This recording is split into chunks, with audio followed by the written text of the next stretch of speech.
Hello everyone, welcome back to my YouTube channel. Oke, di video kali ini aku akan membahas tentang pembelajaran berdiferensiasi. Mungkin kalau kalian yang udah nonton video aku yang sebelumnya tentang pembelajaran berdiferensiasi yang berdasarkan produk, nah, kali ini aku akan membahas tentang pembelajaran berdiferensiasi secara konten. Nah, seperti yang sudah kita tahu bahwa pembelajaran berdiferensiasi itu dapat dilaksanakan dalam 4 hal. Yang pertama itu konten, proses, produk, juga lingkungan belajar. Nah, jadi kali ini kita akan mengulas tentang pembelajaran berdiferensiasi yang berdasarkan konten itu bagaimana sih cara pelaksanaannya, kemudian apa saja sih yang perlu dipertimbangkan. Oke, jadi pertama kita harus tahu dulu apa yang disebut dengan konten. Jadi konten itu adalah segala hal yang diajarkan kepada peserta didik atau segala hal yang peserta didik pelajari. Nah, kalau kita ingin melaksanakan pembelajaran berdiferensiasi secara konten, maka kita harus melihat kesiapan tentang apa yang peserta didik pelajari. Nah, perencanaan dan pelaksanaan dari pembelajaran berdiferensiasi yang konten ini itu harus didasarkan pada pemetaan peserta didik ya. Nah, ini ada 3 hal yang perlu dipertimbangkan. Yang pertama itu adalah kesiapan belajar. Jadi kesiapan belajar dari peserta didik atau kemampuan awal dari peserta didik itu harus menjadi pertimbangan bagi kita sebagai guru untuk melaksanakan pembelajaran. Karena kita tahu ya, pasti semua peserta didik kita itu tidak memiliki kesiapan belajar yang sama, tidak memiliki kemampuan awal yang sama. Maka ini menjadi PR bagi kita untuk mendesain pembelajaran yang sesuai dengan kemampuan peserta didik kita. Oleh karena itu, kita di sini dapat melakukan penyesuaian dengan melakukan pembelajaran berdiferensiasi tersebut, karena peserta didik kita juga berdiferensiasi kan, karena peserta didik kita juga beragam kemampuan awalnya. Kemudian hal kedua yang perlu menjadi pertimbangan itu adalah minat peserta didik. Nah, ini sangat jelas ya, karena kita pasti tahu lah minat peserta didik kita itu pasti beragam. Kita sebagai guru tidak boleh memaksakan mereka untuk menyukai hal yang sama. Nah, disinilah peran pembelajaran berdiferensiasi nantinya akan menjembatani pembelajaran yang kita desain dan dilaksanakan nanti itu tetap memahami atau tetap berpihak pada peserta didik dengan mempertimbangkan minat mereka. Kemudian yang ketiga yang perlu dipertimbangkan adalah profil belajar peserta didik. Oke, aku mau kasih contoh ya tentang pembelajaran berdiferensiasi secara konten ini. Tadi di awal kita kan membahas tentang kesiapan belajar peserta didik atau kemampuan awal peserta didik. Nah, misal peserta didik kita ini ternyata masih ada beberapa peserta didik itu yang hanya bisa memahami secara konkret begitu ya. Mereka tidak dapat belajar atau berpikir secara abstrak. Tapi ada juga beberapa peserta didik yang sudah bisa belajar secara abstrak. Maka di situ kita dapat melakukan pembelajaran berdiferensiasi secara konten.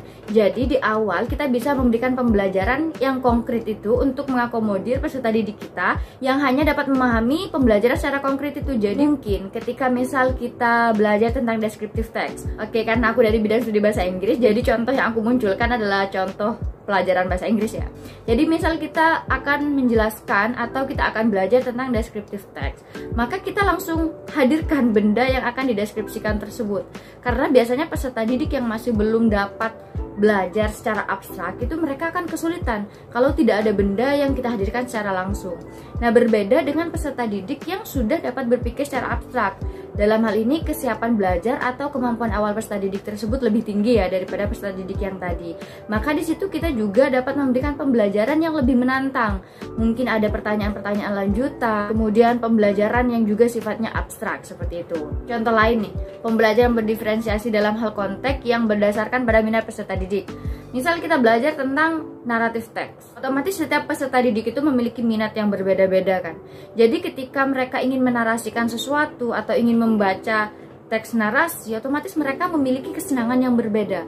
Nah, disinilah kita sebagai guru dapat melakukan penyesuaian dengan misalkan memberi mereka pilihan untuk memilih teks narasi sesuai dengan apa yang mereka sukai seperti itu. Itu untuk menarik motivasi mereka untuk tetap belajar. Karena kalau kita paksakan, kita memberikan naskah ini, kita memberikan teks ini, padahal mereka tidak suka, maka mereka akan ogah-ogahan gitu ya buat belajar. Jadi disinilah peran pembelajaran diferensiasi itu agar tujuan dari pembelajaran itu bisa tercapai, sehingga pembelajaran yang kita laksanakan itu berpihak pada peserta didik. Dengan begitu kita semua berharap ya bahwa pembelajaran yang kita laksanakan itu maksimal dan tujuan-tujuan dari pembelajaran itu dapat tercapai. Oke, kalau masih butuh contoh lagi, misal tadi bahas tentang minat ya yang menjadi pertimbangan. Jadi peserta didik itu pasti memiliki minat dalam modalitas yang berbeda ya. Kita sebagai guru itu harus tahu peserta didik itu sukanya apa. Apakah mereka suka belajar dengan cara visual, ataukah mereka suka belajar dengan audio. Misalkan mereka anak yang auditori, ataupun mereka peserta didik yang kinestetik. Nah, kita juga harus bisa memfasilitasi itu dengan pembelajaran yang multimoda. Jadi mungkin untuk peserta didik yang menyukai visual saja itu bisa hanya dengan gambar atau dengan buku. Tapi untuk peserta didik yang auditori, mereka tidak cukup dengan itu, mereka akan kurang paham. Maka kita dapat menggunakan pembelajaran melalui audio begitu ya. Begitu juga untuk peserta didik yang audiovisual, kita bisa melaksanakan pembelajaran dengan menggunakan video misal.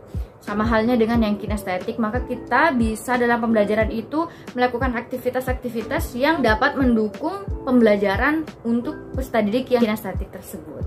Oke, itu dia tentang pembelajaran berdiferensiasi dalam hal konten ya. Beda lagi kalau kita ingin melakukan diferensiasi prosesnya atau produknya seperti yang sudah aku jelaskan di video sebelumnya, atau juga lingkungan belajarnya, mungkin kita ingin melakukan diferensiasi di situ.